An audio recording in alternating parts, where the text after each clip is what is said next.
तर आता या नुकसानग्रस्त शेतकऱ्यांना कधी मदत दिली जाते, किती मदत केली जाते ते बघावं लागेल। पाहूयात पुढची बातमी। सोलापुरात दूषित पाण्यानं 2 शाळकरी मुलींचा मृत्यू झाल्याचा आरोप होतोय। एका मुलीची प्रकृती चिंताजनक असल्याची धक्कादायक अशी घटना समोर आली आहे। शहरातील मोदी परिसरातील बाबू जगजीवन राम झोपडपट्टीमधील ही घटना आहे। या विरोधात काँग्रेसने ठिय्या आंदोलन करत जोरदार घोषणाबाजी केली, तर दूषित पाणी पुरवठ्यासाठी जबाबदार पालिका अधिकाऱ्यांवर कारवाई करण्याची मागणीही केली जाते।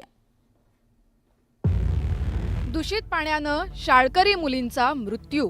काल 10वीचे पेपर देऊन ॲडमिट केले संध्याकाळी 8 घंट्यातच ते पोरीचं तसं झालं, लहान पोरीचं। एका मुलीची प्रकृती चिंताजनक। सोलापूरकरांना खरं तर 8 दिवसाआड पाणी मिळते आणि त्यातूनही पाणी शुद्ध मिळत नाही। हे महापालिकेचे अधिकारी काय झोपा काढतायत का? महापालिकेविरोधात स्थानिक आक्रमक। बाकीच्या गोष्टी फक्त दंगली सुचतात, त्या ठिकाणी राजकारण सुचतं। हे जे सामान्य लोकांचे प्रश्न आहेत त्याच्याकडे कोणी वळून बघत नाही। धिक्कार, मी निषेध करते मुख्यमंत्र्यांचा, उपमुख्यमंत्र्यांचा।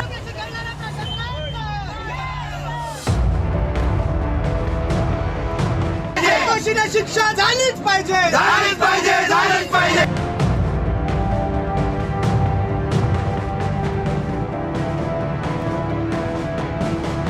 9वीत शिकणारी ममता म्हेत्रे आणि 10वीत शिकणारी जिया म्हात्रे या 2 मुलींचा दूषित पाण्यानं बळी घेतलाय।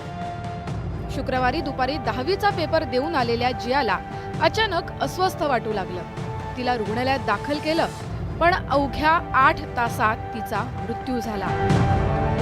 तर जियाची मोठी बहीण भाग्यश्री म्हेत्रे हिच्यावर रुग्णालयात उपचार सुरू आहेत। माझ्या घरातलं तर एक झालंय आणि त्या साईडला 2 आहेत, दोन्ही बहिणीच आहेत।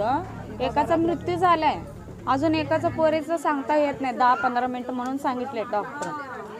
सध्या 9वीला होती आणि ते पोरी होती ना, काल 10वीचे पेपर दिले, काल 10वीचे पेपर देऊन ॲडमिट केले संध्याकाळी।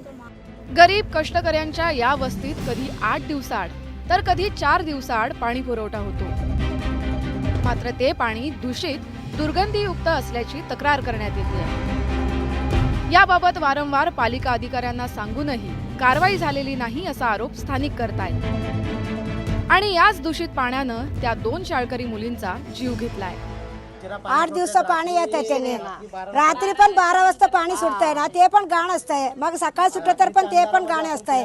आम्ही ते कापड घालून चाळून घेतो। सर्दी खोकला आजारी चालूच आहे, पेशी कमी जास्त हे सगळं चालूच आहे। कोण आमच्याकडे लक्ष देत नाही। आम्ही सिव्हिलला गेलं तर सगळं ॲडमिट होऊन डायरेक्ट म्हणताना मृत्यूच घेऊन यायला लागलेत। आमची आर्थिक परिस्थिती एवढं गरीब आहे की आम्ही जार पाणी सुद्धा आणून पिऊ शकत नाही, कारण इथं सगळेजण बिगारी काम करणारे आहेत। जार पाणी जर आम्ही 25-30 रुपयाला जार पाणी आणलं तरी घरातले सगळेजण पिऊ शकत नाही, म्हणून आम्ही लहान पोरांनाच फक्त जार पाणी देतो।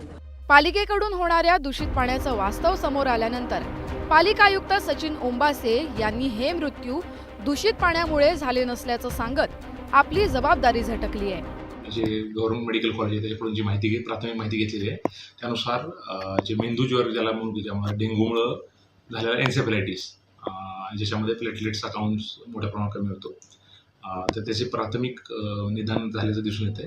काँग्रेस आमदार प्रणिती शिंदे यांनी पीडित कुटुंबांची भेट घेतली।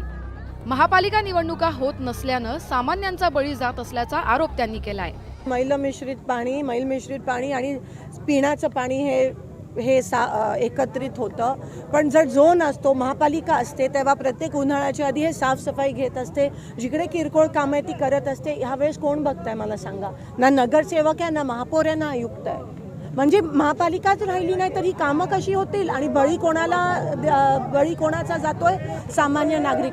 2 मुलींचा मृत्यू आणि एकीची चिंताजनक प्रकृती यामुळे परिसरातील स्थानिक आक्रमक झाले। मृत मुलींची अंत्ययात्रा थांबवून ठिय्या आंदोलन करण्यात आलं। झालीच पाहिजे, झालीच पाहिजे, झालीच पाहिजे। शिक्षा झालीच पाहिजे, झालीच पाहिजे, झालीच पाहिजे। पोलिसांच्या मध्यस्थीनं हे आंदोलन मागे घेण्यात आलंय, मात्र 2 मुलींचा जीव गेल्यानंतरही पालिकेकडून या वस्तीला दूषित पाणी पुरवठा केला जातोय ही धक्कादायक बाब आहे। त्यामुळे महापालिका आणखी किती जणांचे बळी घेणार हाच खरा प्रश्न आहे। प्रीतम पंडितसह bureau report, news 18 Lokmat, Solapur.